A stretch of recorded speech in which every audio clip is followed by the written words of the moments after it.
up sa inyo mga idol? Mga idol, magandang gabi. Alas 8 na po ng gabi mga idol. So, boy, paano na tayo? Patulog na tayo, no? Mga idol, nandito tayo ulit sa tutulugan natin sa taas. So, ang ganda-ganda ng view dito mga idol. Ang sarap ng hangin.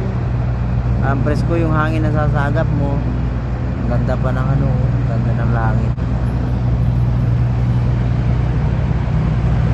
Mga idol, ang ganda ng view dito mga idol, oh.